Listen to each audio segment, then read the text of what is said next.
उठो बा उठो गाड़ी में उठो हेलो उठो जल्दी करो होटल खाली करो उठो ओ बाबू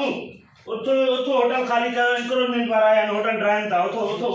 यार चलो आ जा बाबा होटल ड्राइन था इंक्रोचमेंट ऑफिसर आया सफा है दबंग ऑफिसर आ उठो जल्दी करो ओ बाबू उठो बाबा होटल तो ड्राइ उठो जान छडाईंदा वने उठो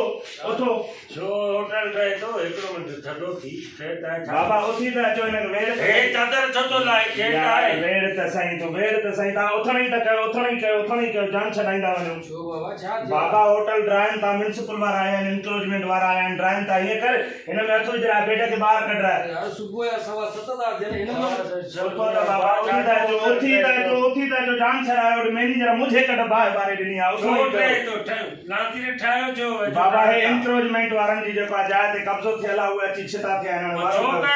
इंक्रोचमेंट के अरे असा के केड़ी खबर है अरे बाबा ये तो कहा तो कुछ बाथरूम आती है हल्का तो देश ताई ड्राई वेंदो ये करन बेड में हथ विजरा बाहर कढो असा छो जो असा गिराक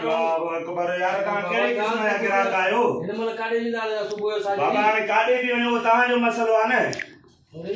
उथणी कयो हम तो ओ नाम का हलम तो अल्लाह अकबर बाबा ता हलण जी त कयो यार हलन असा शो ना आया हूं 4 बजे सुबह मस सुता 2-3 कलाक यार बाबा सुबह ताई ता जी बोली हुई ता के चयो न तो सुबह ना ता के होशियारी दिंदो बस उथणी कयो ता भी कब्जे ही प्लाट ते छो ठायो होटल यार ओ हाने वो मालकन के खबर न मरिया उथणी कयो हलणी कयो बाबा हिम्मत कयो सामान काथे तो एक बात से रखनो यार हिम्मत कयो साहब अची वियो इंक्रोचमेंट इंस्पेक्टर ए तमाय किए है तेरे आप केरा है तो नहीं ऐसा आर्टिस्ट आयो कराची में आया हूं शायद होटल ताई ताई खबर है त हे इंक्रोचमेंट लाए हे रहे तो होटल सही ड्रे तो असा जो ताया के पे आते असा जो सजो रे माल के छा कर असा पर ताई खबर कोने ना इने खबर टीवी में कोन दाले सो अच्छा गैर कानूनी जगह दे ठयो भयो आयो असा के केड़ी खबर इयो जे में सुनो पे इयो तो कागज तक कोने राज न जाचे इंक्रोचमेंट रद्द में तो बचे अच्छा सब आयो के पाण सही ऐसा अदाकार हो ना आर्टिस्ट अंकरी थी में के माता का तीजी में तो चव हां टीवी असा टीवी तो टाइम आया संग संग नहीं ऐसा YouTube चैनल में असा के टाइम आए तो ता इंक्रोचमेंट चलो आर्टिस्ट आयो ठीक है जाने का बाहर भरियो या डिसेंट चैनल उठाऊ था कार काए चो न के चेस छपी के यार आर्टिस्ट आयो क्या लगे चो ता अचो गाड़ी का असा ता जो रूम छजौदा बाकी आउटर साई 5 मिनट सामान वेड़े हूं पहुंचा के गाड़ी अचे सामान का क्रेन भी थी आए इंतजार कोने कंदी हां सुबह